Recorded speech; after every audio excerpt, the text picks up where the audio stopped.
Hi. I hadn't planned on making this video, but I did one yesterday. I've been very sick since Thursday, sniffles and blowing my nose. Anyway, I've been in bed. Thus the disheveled hair and so forth. But I think I look okay enough because I want to explain Dramatica, a little bit of Dramatica.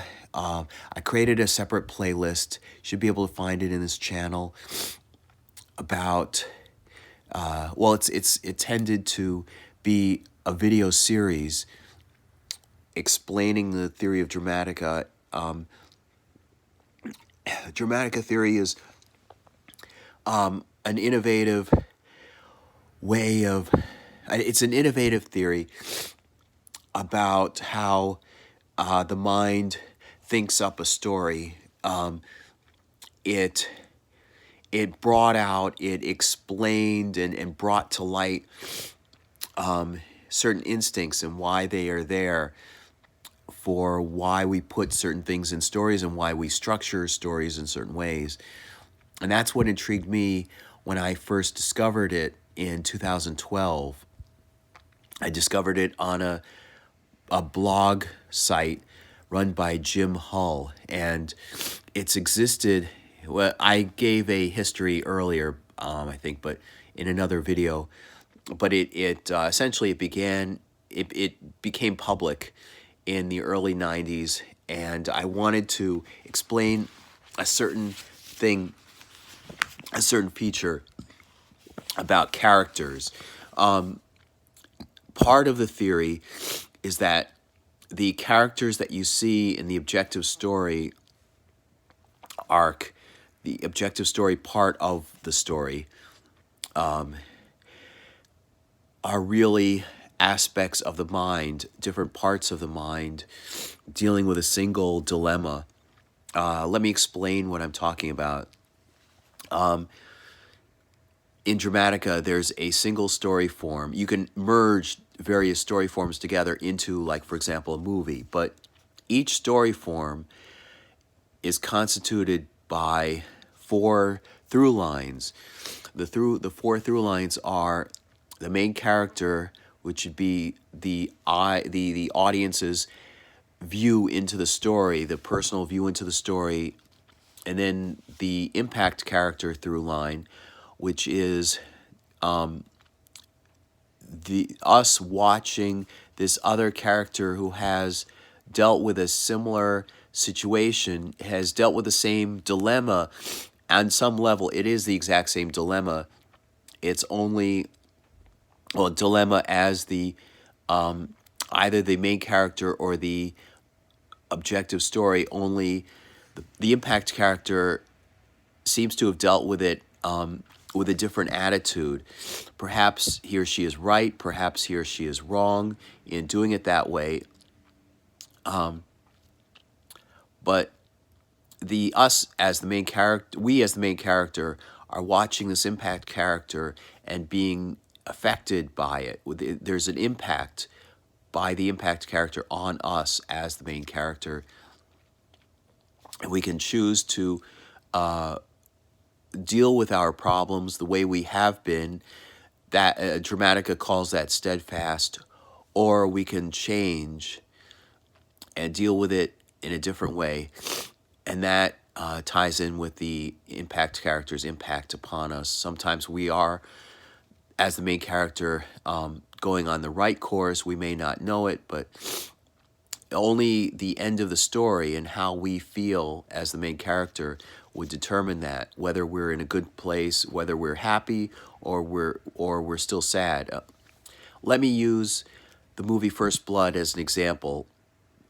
John Rambo, at the beginning, we don't know much about him, but he's clearly the main character because we bond most with him. He's dealing with PTSD, and this is another sample of why he's the main character clearly. When he experiences PTSD, for example, when he's arrested and brought into the police station, he looks out the window and we actually see what he remembers from having been in Vietnam, and when he's treated brutally, we experience it ourselves. So that's why we, as the main character, are experiencing the story through his eyes. And the sheriff is the impact character. He's dealing with the problem, whatever the problem is. There are 4 levels of resolution in Dramatica. There's the surface layer, and then below that there's a layer that's related to plot, and then all the way down, it's one dilemma, but it has different shells or levels of depth. Excuse me. And so there's the main character and impact character within one story form, and then there's a subjective arc, which is the arc of the story that deals with those moments of character relationships, not the objective story, but the character relationships, personal relationships. And it's almost like the impact character through line, but it's emotional, sort of more emotional relationships between or amongst the different characters.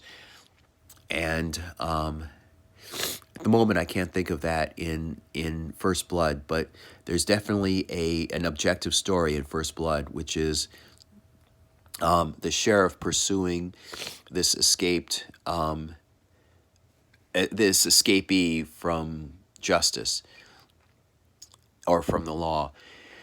And notice that that's phrased very differently than John Rambo himself in his personal dealing with PTSD.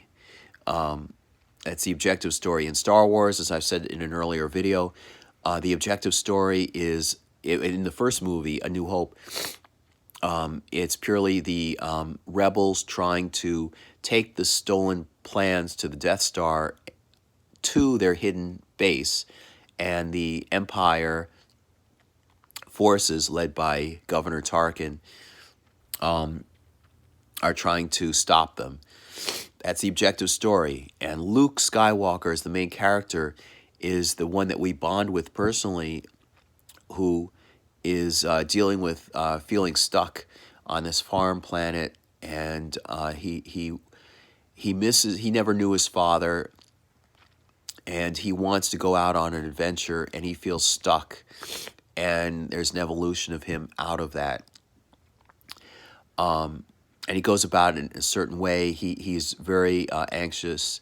In fact, the story form calculated by Dramatica, because Dramatica uses mathematics and algorithms to figure out the story form, which involves like 70-something different aspects of the story. It actually predicts A New Hope sequentially, because it's mimicking the mind figuring out a problem. And if I remember correctly, I think it's cause and effect. Cause being the problem. I'm trying to remember. I think the problem in the objective story, and therefore also the main character Luke, because he changes, they match. They share the same problem in this periodic table of the Dramatica chart. I think it's cause. I think it's purely cause and effect, or pursuit, something like that. I think that's the actual problem. Anyway, so you have the objective story, which is purely like chess. Then you have the main character, which is the personal involvement of the audience in the story, and the impact character, which is this other character that we as the main character see and are tempted to consider adapting to the way that other person works things out. And there's the relationship story. We have different characters relating to each other. So this next part I'm going to show you is purely the objective story. You have objective story characters, which are the protagonist, antagonist, guide character, or guardian character. the protagonist, the antagonist, the guardian character, and the contagonist. And then there are four other ones. There's the sidekick, the skeptic, the emotional one, and the rational one. And each one is really, they're all mathematical equations. They're aspects of the mind. There's more to this, but I'm dumbing it down. They're aspects of the mind, all working in concert, exploring parts of the problem until it's explored the entire problem. And that's when you get to the end of the story and the climax. And that's why the climax feels like a climax. And so the protagonist is not necessarily the main character. There are two separate functions. The main character is the audience's experience of the story, and the protagonist is purely the one pursuing the story goal. So I'm going to show you here. Here, let me, anyway, here. Those are what are called the driver characters, these upper four, and then down here are the lower four. Now, up here, the one at the top are the two traits, the two what I might call mathematical functions of the protagonist. The protagonist pursues the story goal. That's why I'm saying that I suspect that in the movie First Blood, the sheriff is the protagonist because the story goal, as I see it, is in the climax where the sheriff captures and arrests John Rambo. It's not John Rambo. In fact, he's avoiding, which would be the characteristic of the antagonist. We bond with John Rambo as the main character. And to go back for a moment, to clear something up, he's dealing with PTSD. He still hasn't resolved that PTSD at the end of the story. And that's a different feeling than the objective story. The objective story is success because the story goal, as I see it, is to capture this this escapee. The sheriff does capture the escapee. That's a success. However, John Rambo, that we've seen through and experienced the story through, is still dealing with PTSD, and he gives a very sad monologue, I would call it, or soliloquy, at the end of the story, to show that he still feels PTSD and he hasn't resolved it. Similar thing, as I recall, happens in Silence of the Lambs. There's a success at the end of the story. There's an arrest. The FBI captures the criminal, but the main character, who's Alice, I don't remember her name, is still dealing with memories, bad memories. So we go back to this chart. Now you have consider and pursuit. One of these, you notice each of these has a word here / and another word. Now, one of these is an action and the other is a decision. And along some rules, you can switch or swap decisions or actions. The protagonist's job is to pursue the story goal, just like the sheriff in First Blood. He's pursuing the story goal of capturing the escapee, and he's mentioning arguments made to consider the importance of the story goal. Then his dynamic opposite, it would be John Rambo, the antagonist. It's prevent or avoid. John Rambo is clearly avoiding the story goal, which would be the capture, which would be his capture. And he also gives arguments. He tells the sheriff, at least in one point, he says, in so many words, reconsider what you're doing. This is going to turn out to be a real war. Stop chasing me. That's clearly reconsider. And then over here is a character that's often seen in stories, which would be help and conscience. That's the guardian character. In Star Wars, A New Hope, that's Obi-Wan Kenobi. He both helps by, it's actual help. It's not just giving support, like emotional support. It's actually, that would be a different character function. He actually provides a lightsaber. He does certain actions that would help the rebels achieve their goal. And there's conscience. He also represents conscience. That decision element, which is about arguing for the importance. Why is this goal so important? That's the conscience of the story speaking. And then his opposite, his dynamic opposite, it happens to be Darth Vader over here as the contagonist. Contagonist was a word that the developers of Dramatica had to come up with because there was no function. Dramatica works on a principle of fours, or at least it seemed to discover that the mind works in fours. You have the protagonist up here, the antagonist down here, and then the guardian character over here. Now, over here, they had to come up with contagonist.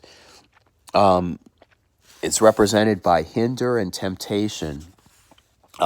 Darth Vader hinders the efforts of both the Empire and the rebel forces. He also at times, well, especially in an Empire Strikes Back, but he himself embodies that element of temptation. He was tempted toward the dark side of the Force.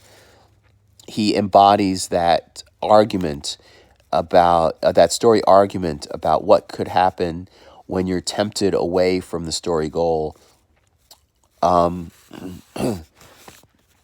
we get to the bot. Now these four characters up here. The protagonist, antagonist, guardian character, and contagonist are the principal driver characters in a story. And then down here, this is more like the chorus. They're called the passenger characters. And again, you can swap decision elements and action elements to some degree. These are merely the archetypal. This is merely the archetypal setup. But in other words, faith doesn't necessarily have to be with support. Faith and disbelief, I believe, can be swapped. But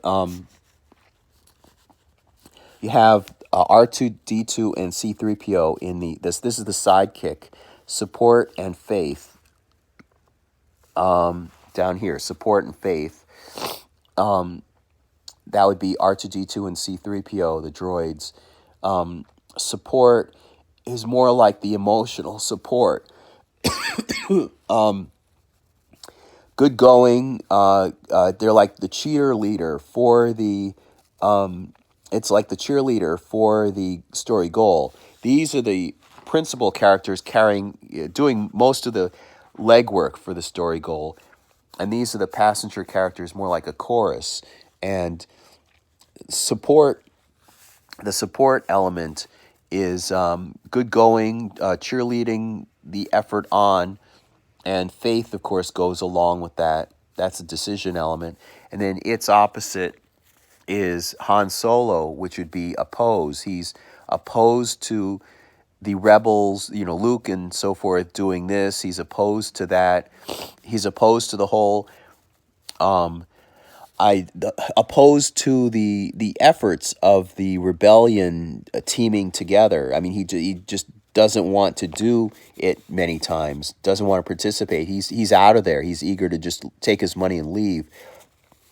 And he disbelieves in the Force. So it's oppose and disbelief. Then over here, reason and controlled. Reason and controlled, that would be Princess Leia. She's very controlled, meaning in her temperament and the way she carries herself in A New Hope. She's calm and collective. Even when she's put in a jail cell to be exterminated, she's just calmly lying down. She remains calm, and she provides a voice of reason, like more or less explanations. Think about this. Think about that. For example, as Act 3 is about to begin in A New Hope, she says, they meaning the Empire, let us go. Don't you see they're tracking us, and so forth. That's the element of reason. And then her opposite is emotion and uncontrolled. That would be Chewbacca. Chewbacca reacts in an uncontrolled manner. He roars.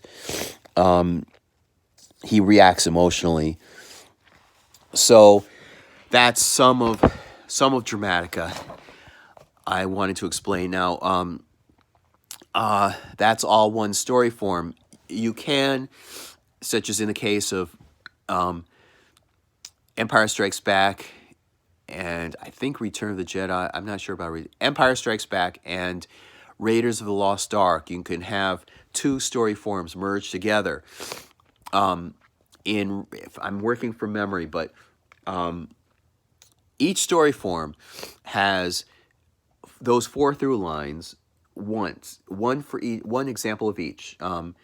Objective story, subjective story, impact character, and main character.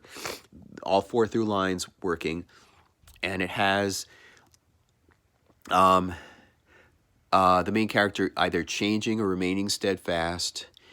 And each of those 4 through lines arc, and each of those 4 has a core dilemma. You can't have both. I'll explain what a dilemma is. You can't have both. It's like two values. There's an excellent example in Empire Strikes Back where Yoda tells Luke, no, don't go rescue your friends. You have to stay here. You're not prepared. You need to continue training. And Luke says, no, I need to help them. I need to go. They're counting on me. I need to go help them. And he's caught between the two values of training to become better or going off and trying to save his friends. And of course, naturally, the movie can't continue until he chooses one of them. However, the dilemma remains. No matter which of the two he picks, the dilemma still remains. So he decides to go rescue his friends, and he encounters the problems of what comes about when you do that and you haven't been fully trained and prepared. So that's a core dilemma, and it's represented. It's actually calculated by the Dramatica the software program. Actually predicts what for each of the 4 through lines in a story form what the core dilemma is. It would be a word within that periodic table, and you'd express it as a conflict between two values, but it's given as one word. And then that's the problem with the level at the very bottom, and then above that, there's the theme.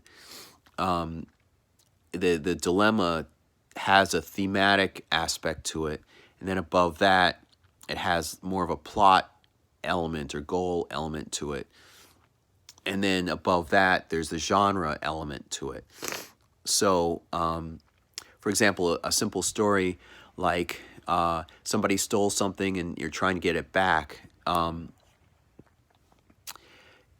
the more plot-like element, and this is all calculated within the Dramatica periodic table, and by the software. The software figures out the warpage where the conflict remains. It creates it takes the periodic table and it warps it according to the kind of story that you want to tell.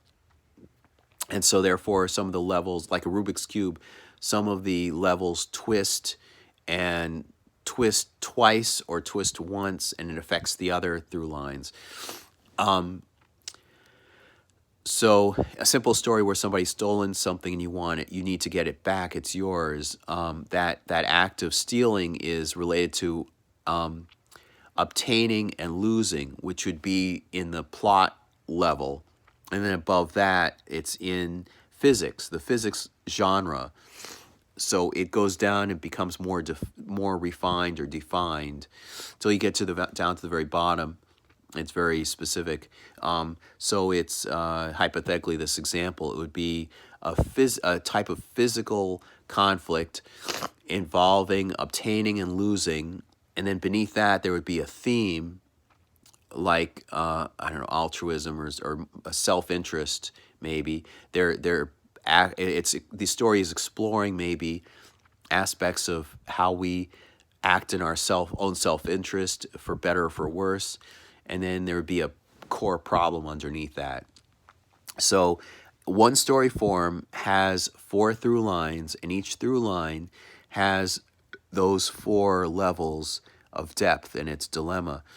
And then there are other aspects. Now, in the case of, for example, a movie with 2 story forms woven together, it becomes a more complex and interesting story. Raiders of the Lost Ark, as I recall, has one story form involving the Nazis as the protagonists pursuing the goal of capturing the Ark, and Indiana Jones therefore becomes the antagonist trying to prevent them from obtaining the Ark.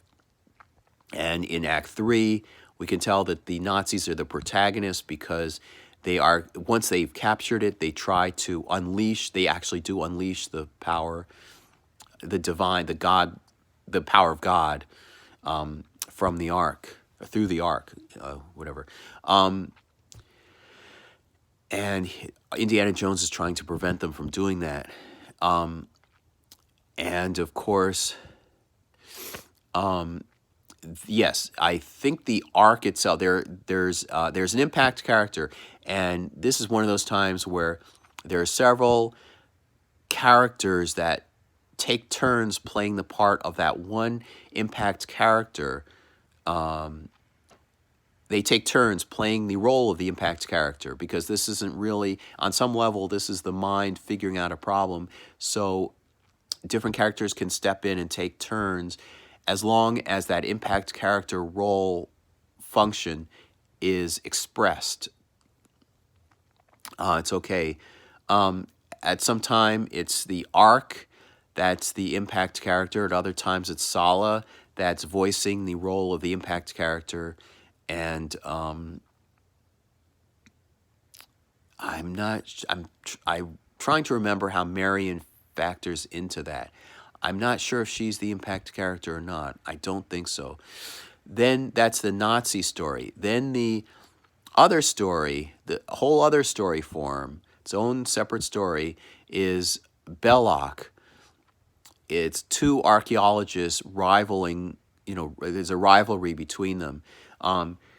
Indiana Jones, I think, is the protagonist in this story form, and Belloc is the antagonist, because Indiana Jones is trying to get the Ark and get these different things, and Belloc represents that antagonist taking it away or hindering. I shouldn't say hindering because that's a contagonist. He's that antagonist that's preventing him from achieving it. So the 2 stories are woven together, and that's why you have in Raiders of the Lost Ark that moment that you see in lots of movies. It's a specific moment that happens instinctively between the main character and impact character. It's what's called the "you and I are alike" moment, because there's a grid. I didn't draw it here, but imagine a 2x2 grid, and you place one of the through lines, like the main character through line, in one of those squares. The impact character through line must be in a diagonal relationship. It can't be, like, for example, if the main character's here, the impact character can't be here. It has to be diagonally, in a diagonal relationship with the main character. And that means a lot, but essentially it's saying that they both share certain traits in terms of the conflict that they're dealing with. They're both dealing with. However, the conflict is also different in certain ways. So that's why it oftentimes between the main character and impact character, there's that moment when one of the two characters, usually I think the impact character, says, "You and I are alike." And that definitely happens in Raiders of the Lost Ark, because he is pointing out something that's truthful. They are both alike in terms of their situations at some level, and also on another level, they're not at all alike. It's that effort of the two trying to reconcile the in your mind these two through lines trying to reconcile with each other. And so let me move to Empire Strikes Back. As I remember, one of the story forms is... I should say that in Raiders of the Lost Ark, that's why you have essentially two beginnings. You have the beginning with Indy meeting Belloc, and that starts that story form. And then it shifts to Indy in the university being called in to explain the Ark of the Covenant and talk about the Nazis having stolen the Ark. That's a completely different through line. I mean, a completely different story form. That scene, or that series of scenes, is now ushering in that story form. So it weaves back and forth. It's one whole movie, but it's switching back and forth between the two story forms. The same thing happens in Star Wars Episode 5 and The Empire Strikes Back. As I recall, one story form, it involves Luke Skywalker, and the other story form involves Darth Vader. The one story form with Darth Vader being the protagonist, it says at the beginning he's obsessed with finding Luke Skywalker. He is the active one trying to get Luke Skywalker, find Luke Skywalker, and tempt him toward the dark side of the Force. He's the protagonist. Luke Skywalker is refusing. He's the antagonist. And that story form itself, by its, because it's a full story form, it has to have an impact character. I'm trying to remember. I think it's Yoda. I think it's Yoda being the impact character on Luke Skywalker, who is the main character. Darth Vader is the protagonist, and Luke Skywalker is the antagonist. The other story form involves Han Solo and our team of rebels escaping the forces of the Empire. So the two story forms are woven together. In that earlier story form I was mentioning, it may not be Yoda. I know Yoda is the impact character in one of them, and I think Darth Vader is the impact character on the other, as I remember. I think it's Luke Skywalker, and Darth Vader is the impact character. I'll have to check on that. But at the end of every complete story, whether it has one story form or two story, well, actually, at the end of every complete story form, there's a there's an aspect that tells you how close you're getting to the climax. Now, the story form has that you can merge. Remember, in a movie, you can have more than one story form merged together. A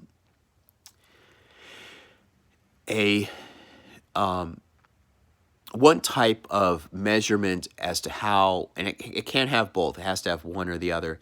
One type of measurement that tells you how close you're getting to the climax is something more spatial. It's how many different things have to be done, and it's like each one is check marked off. Like you have to solve something, and you have 5 different wishes, or you have 5 different options. In fact, this kind of lock is called an option lock.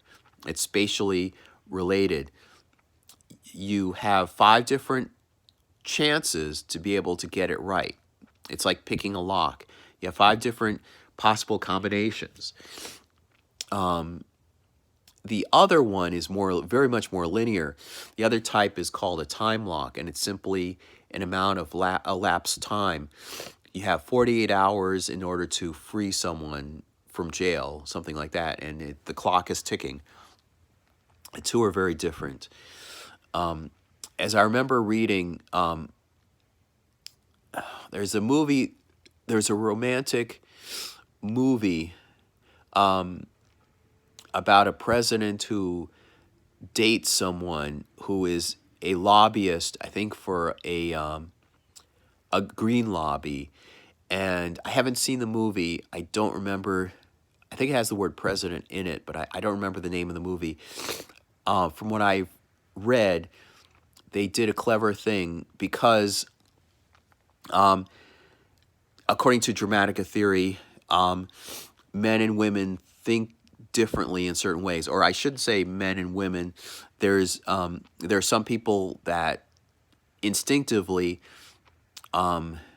think linearly, and there's some that instinctively think holistically, and the women tend to think holistically, and men tend to think linearly.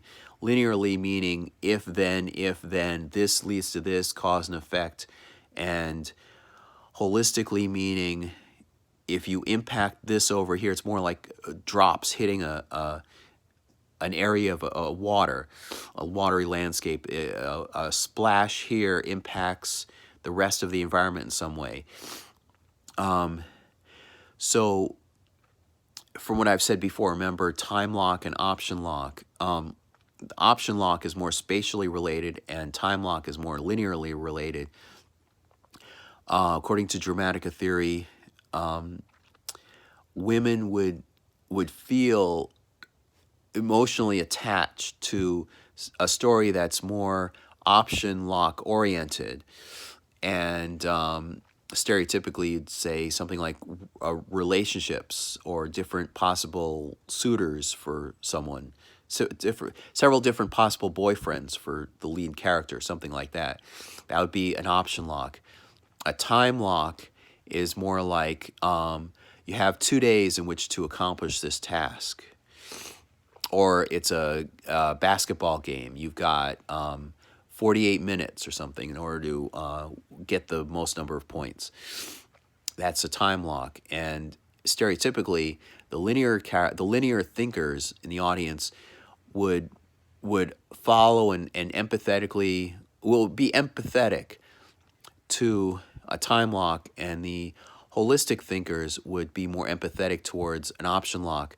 So what they did, for example, in Wonder Woman, the newer, well, there are 2 Wonder Woman movies now, but when the first Wonder Woman came out, I was wondering how they would do it. Wonder Woman would be a female character. Would they write her as a holistic thinker or a linear thinker? If they write her as a holistic thinker, and you have a lot of guys going to a comic book action movie, the guys wouldn't be able to really bond with her, she being the main character.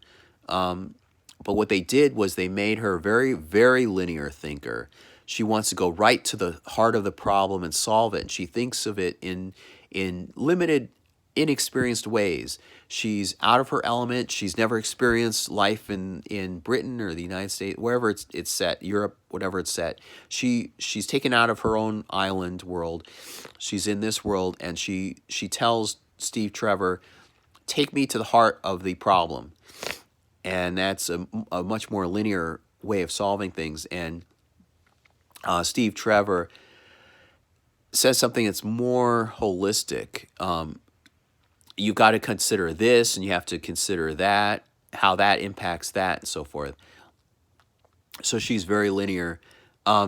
So the male audience members bond with her very well. They're very empathetic. I don't know how well women were able to be empathetically, like, follow her line of thought. In the X-Files, famously, they switched the thinking processes. Fox Mulder was very much a holistic thinker, and Dana Scully, the woman, was very much a linear thinker. And that was borne out in my experience when I was watching the first movie. I could identify with, I could sort of identify with how Fox Mulder, I could sort of keep up with how Fox Mulder thought and what he was thinking. But Dana Scully, I could follow all the way through. And then all of a sudden, right before the commercial break, going into the final act, Fox Mulder says, I think I know who did it. I think I know who killed so-and-so. And then when he reveals it, it blew me away. I didn't see that coming, because I guess in some ways I'm very much a linear thinker. So I hope that helps explain Dramatica better. And I do want to make more videos explaining Dramatica. I'm just very sick right now, and hopefully I'll be going back to work tomorrow. I can't afford to keep, losing. This is my third day of absence. So I guess I'll see you next time. Thanks. Bye.